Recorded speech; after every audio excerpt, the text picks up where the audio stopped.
Coucou, c'est moi Fabienne, bienvenue pour cette nouvelle vidéo. Alors j'ai mis 3 plombes à préparer le matériel. Je suis définitivement pas une technicienne. Bon, je vais pas vous parler de tout ça, ça vous intéressera pas. Mais voilà. Alors aujourd'hui dans la vidéo du jour, de la semaine, j'ai envie de vous parler des guides, de mes guides en fait. Dont j'ai découvert l'existence il y a 5 ans, quand j'ai découvert ma médiumnité. Enfin, peut-être un petit peu avant, avec Enquête sur l'existence des anges gardiens, mais de Pierre Jovanovic, dont je vous ai déjà parlé. À cette époque-là, eh bien, j'avais conscience qu'il y avait un truc d'autre côté, enfin un truc.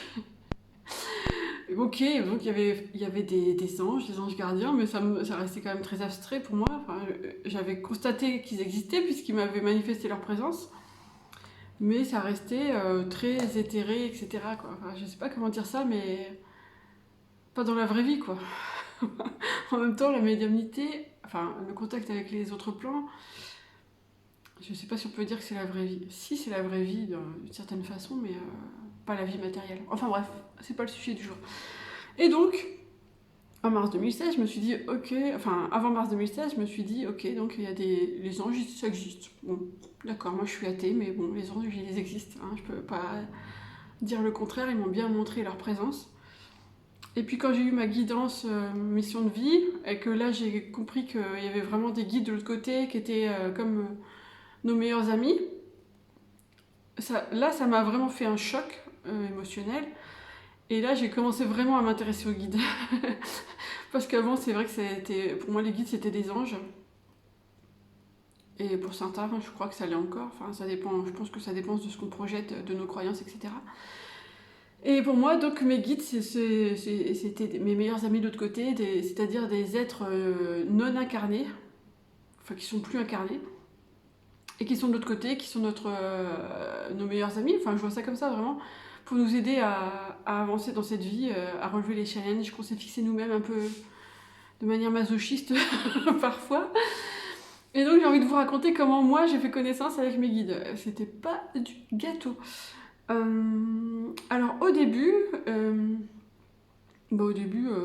je savais pas comment faire, donc je savais qu'il y avait l'écriture intuitive qui existait. J'en avais déjà fait par le passé. Ouais, j'en avais déjà fait, enfin sans que savoir que c'était avec mes guides, mais j'en avais déjà fait. Je me rappelle je crois que c'était au lycée, on apprenait l'écriture automatique. C'était un mouvement qui avait été créé par les surréalistes, les poètes surréalistes, André Breton et compagnie, enfin, tous ces gens que j'adore. Et donc j'avais essayé et ça avait donné des résultats. À l'époque, je sais pas quel âge j'avais, 16 ou 17 ans déjà, je me disais, waouh, putain, pardon, diantre, ça vient de moi, ça vient pas de moi, ça, c'est bizarre ce qui sort, ouais, c'est bizarre. Donc je savais que je pouvais essayer comme ça. Alors, j'ai essayé. J'avais mon cahier, celui où je notais mes rêves, je crois, où j'ai commencé à noter tous les trucs chelous qui se passaient dans ma vie à ce moment-là.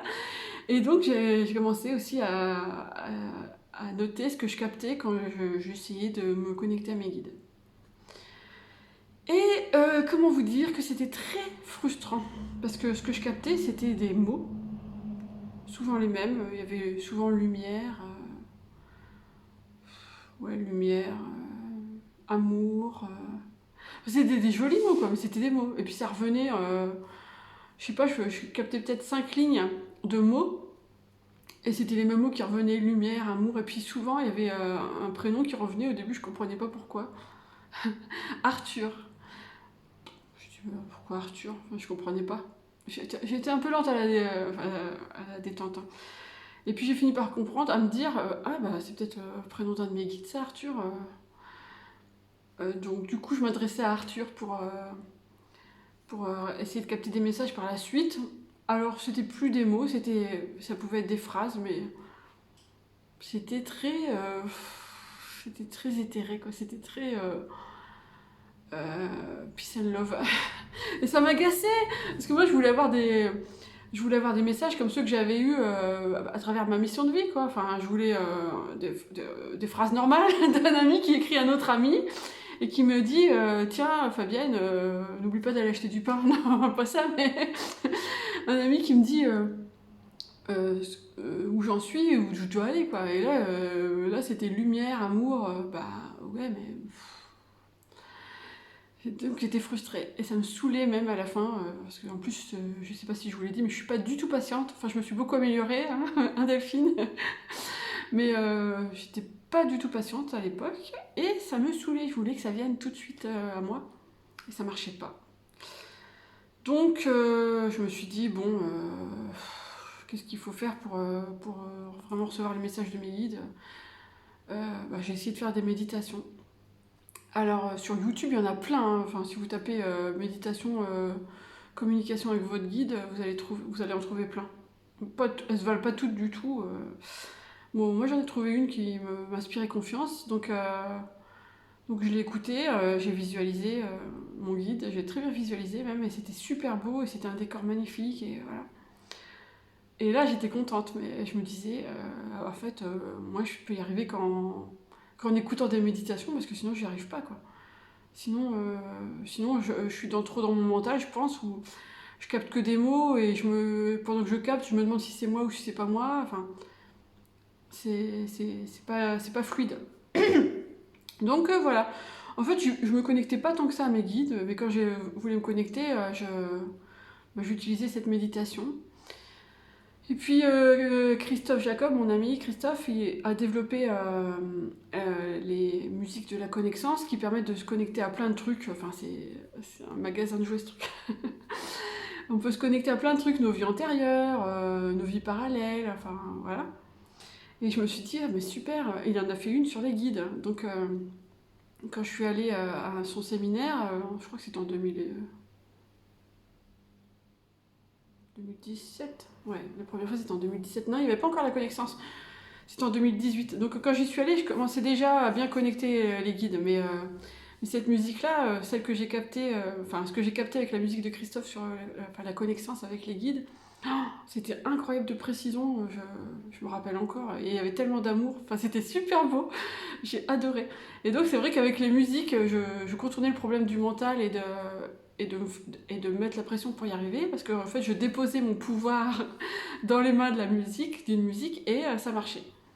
Ouais, ça marche encore. Je pense que si j'essayais, ça marcherait encore, mais ça fait longtemps que je l'ai pas fait parce que j'ai plus besoin. Et donc, après j'ai commencé à faire les clés de l'âme, dont je vous ai parlé dans une autre vidéo, c'est-à-dire pour ceux qui ne suivent pas. Hein. Et ben en fait c'est des textes oniriques que je canalise en regardant, enfin à partir de l'énergie d'une personne. Au départ c'était à partir de sa photo, mais maintenant je le fais sans. Voilà, donc j'ai fait ça quelques mois, ça m'a donné vraiment confiance en mes capacités de canalisation. Et puis je me suis rendu compte que moi qui avais tant de mal à canaliser mes propres guides au début, et ben quand je pensais à quelqu'un et que je pensais à son guide, et ben je le voyais tout de suite, instantanément. C'était facile. Je voyais le guide, homme ou femme, je voyais ses cheveux, sa tenue, enfin la manière dont il se présentait, j'allais dire vibratoirement, enfin la manière dont cette vibration, cette énergie se présentait à moi. Et j'ai eu l'occasion comment dire, de faire corroborer. Enfin bref, de corroborer. Fabienne, utilise pas des mots que tu sais pas. En tout cas, moi je captais des guides de certaines personnes étaient corroborés par d'autres médiums qui avaient capté les mêmes choses. Et du coup, ça m'a vachement donné confiance en moi. Je me suis dit, ah mais je capte vraiment pas n'importe quoi. Voilà. Ouais, parce que je continue à douter, hein, alors que j'avais pourtant beaucoup de témoignages de personnes qui me disaient que les infos qu'elles avaient eues par les guidances, enfin par les clés de l'âme, pardon, étaient vraiment justes.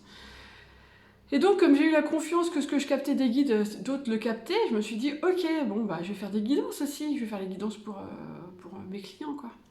Et c'était facile. Franchement, c'était presque plus facile que les clés de l'âme, parce que je disais, bon, je voudrais me connecter au guide de monsieur Untel, et hop, j'avais le guide qui se présentait, qui se présente toujours, dans une situation donnée, qui est souvent une situation symbolique, pour faire prendre conscience à la personne que c'est ce point-là qu'elle doit travailler en ce moment.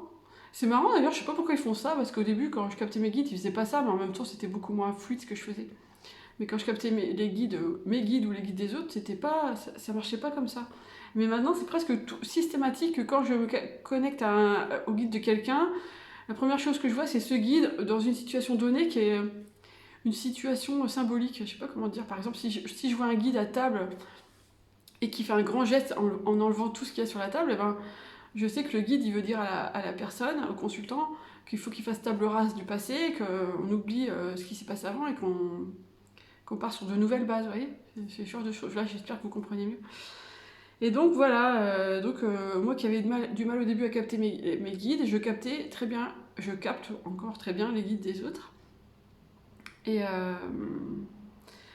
qu'est-ce que je peux vous dire d'autre? Ouais, je voulais vous raconter quel guide j'ai capté pour moi. Alors, ou quel guide les autres aussi ont capté pour moi, parce qu'au début, quand j'y arrivais pas, j'allais voir d'autres médiums. Et donc, il y a deux personnes de ma famille, pas ma grand-mère. Je pensais que ma grand-mère, ça allait être une de mes guides, mais non. Par contre, il y a eu plusieurs fois ma tante qui s'est manifestée, et ça, c'était hyper surprenant, parce que ma tante, elle est décédée, elle était bébé quand elle est décédée, elle avait 9 ou 10 mois, je sais plus, ouais, 10 mois. Et, et donc moi, évidemment, je ne l'ai jamais connue, hein, elle est décédée en 52, je suis née en 74, et jamais j'aurais pensé à elle, quoi, jamais j'aurais pensé que... D'ailleurs, au début, je pensais pas à elle quand on me parlait que c'était quelqu'un de ma famille, que c'était... Par recoupement, je me suis dit que c'était elle, et puis elle est venue plusieurs fois, et donc je sais, elle a confirmé que c'était elle. Mais ouais, ça m'a surprise parce que vraiment, je pensais que les guides c'était vraiment des gens qu'on. Enfin, soit c'était des gens d'autres vies qu'on avait connus dans d'autres vies, soit c'était des gens qu'on avait connus dans cette vie-ci, comme ma grand-mère, quoi. Mais ma tante, bah non, je l'ai jamais connue. Et pourtant, elle est venue plusieurs fois, elle m'a donné de très bons conseils. Arthur, celui qui a été. Enfin, Arthur, je sais pas s'il est encore près de moi en ce moment parce que. Oui, il doit être encore près de moi parce que j'ai des gros frissons. Donc Arthur, salut. Arthur, lui, je crois qu'on s'est connus dans une autre vie, enfin, je suis même sûre, parce que voilà, je ne l'ai pas connu dans cette vie-ci, donc c'est forcément dans une autre. Et Arthur, je sais pas, j'ai l'impression que j'étais un homme dans la vie où on s'est connus, et on était copains de bohème, quoi.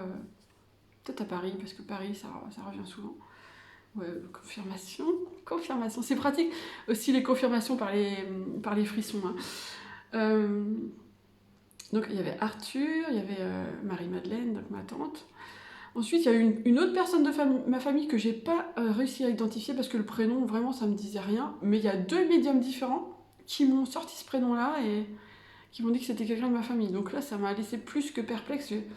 À l'heure actuelle, j'ai toujours pas résolu l'énigme. Je ne sais pas qui est ce guide, cette énergie.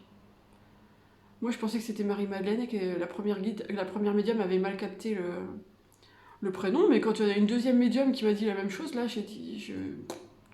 Donc voilà, je sais pas, il y a peut-être des ondes qui ont été brouillées ou j'en sais rien, mais voilà. Donc sinon aussi, ça fait un peu bizarre de dire ça.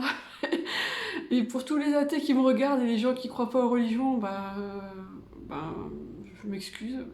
Je sais même pas pourquoi je m'excuse parce que ça va vous paraître très étrange, mais moi-même ça me paraît étrange même encore maintenant, mais j'ai aussi été guidée par l'archange Michael, alors ou l'archange Michel, hein, comme on veut.